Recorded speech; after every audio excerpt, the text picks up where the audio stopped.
Unbroken presentation. My short film Unbroken is a character-driven narrative deeply rooted in Ghanaian history, culture, and folklore.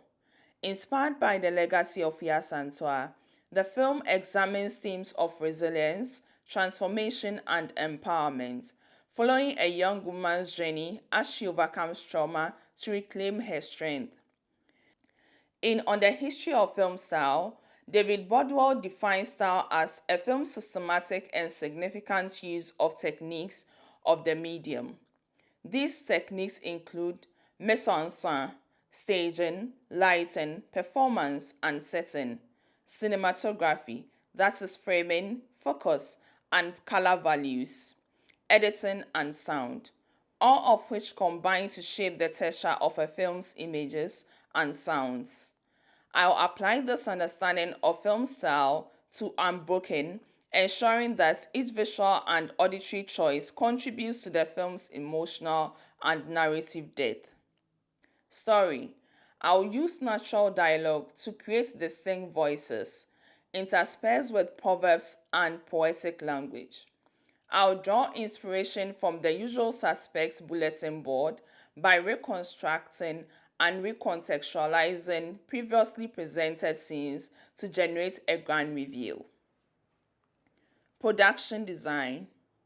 The production design will be crucial in establishing the tone, mood, and story details through visual choices. I'll use costumes, props, and location to build contrast, highlight power dynamics, and deepen the film's themes. Character and costume design. I will use costumes to visually express the character's internal states and emphasize power imbalances. I will use red and orange to signify moments of vulnerability and weakness, while green symbolizes strength or monstrous desires, reinforcing key character arcs. Additionally, I will employ a changing color palette to portray Asantewa's emotional journey, and her evolving wardrobe will signify her transformation from victim to warrior. Theme and location. I'll film in real locations instead of on sets to anchor the story in authenticity, highlighting Ghana's landscapes and cultural heritage. I'll shoot in an undeveloped area to reflect the historical period while reinforcing the film's themes. Props and symbolism. The beads will represent Asantewa's inner strength and ancestral connection. The god will symbolize healing and salvation both for Asantewaa and her people. The river will serve as a visual metaphor for cleansing, transformation, and release, aligning with Asantewa's journey towards empowerment. I aim to enhance the film's emotional depth, cultural richness, and thematic resonance through a carefully curated production design. Color. The location showcases ethnic shades of brown and green, grounding the film in a natural and organic setting. The color will evolve to reflect Asantewa's internal journey, shifting from muted tones during her moments of fear and uncertainty to vibrant colors as she regains her strength and purpose, taking inspiration from the movie Rocky. The scene with Yaa Asantewaa will be enveloped in blue hues, depicting its ethereal and otherworldly quality, while flashbacks will feature warm orange tones to create contrast and evoke memory. I will also incorporate green and red, which are opposites on the color wheel, to symbolize Asantewa's transformation visually, representing her 180-degree growth. Cinematography.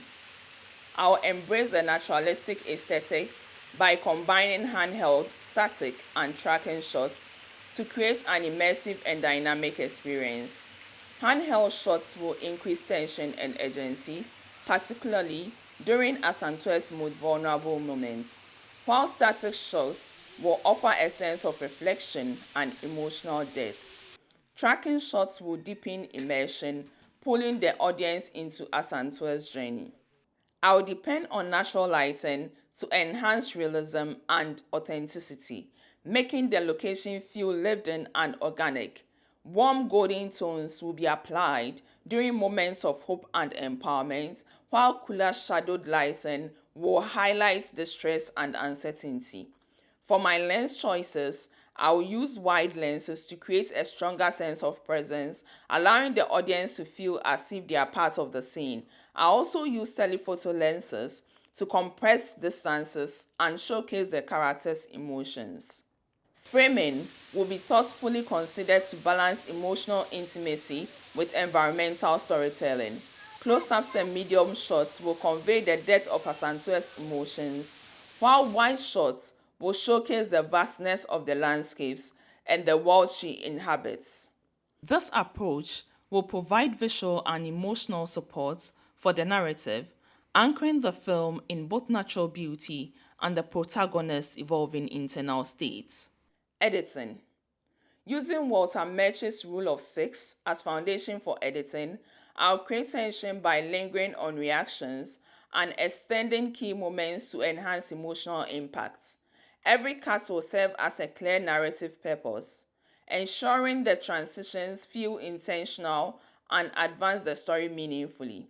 I'll also follow the internal rhythm of the narrative, allowing the pacing to organically reflect Asantewa's journey, building suspense and emotional depth throughout the film. Sound and music design. I'll use authentic sound design to highlight pivotal actions in the film, incorporating diegetic sound, African instruments, and traditional folklore to enhance the storytelling. Since I have not yet found a recorded version of the folklore annual Yaa Asantewaa, I have arranged for a friend to record it for me. This not only boosts the film's cultural authenticity, but also connects the story back to its inspiration and immerses the viewer in the world of the film. Production schedule. I began brainstorming concepts and developing ideas for my short film in February 2025. Feedback on my concept and outline from my supervisor helped shape my thesis film proposal. I plan to allocate 1 month for scripting, location scouting, mood board and storyboard creation, and casting. So far, I have cast 4 out of 5 characters. Once I receive my supervisor's approval, I will move into production, scheduled from mid-April to mid-May. To ensure the cast readiness, I will conduct rehearsals and test shoots to confirm that my envisioned cinematography can be effectively realized. Post-production is scheduled for 2 months, allowing ample time for supervisor feedback and necessary revisions. Workflow. My production and post-production workflow is structured around supervisor review and approval at each stage before progressing to the next. After filming, I'll break the editing process into 3 phases. First cut, a rough assembly of the footage.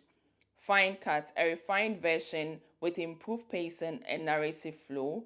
Final cut, the polished edits ready for final approval. My supervisor must approve each stage before moving forward. Once the final cut is approved, I'll proceed with sound design, music and sound mixing, and color grading.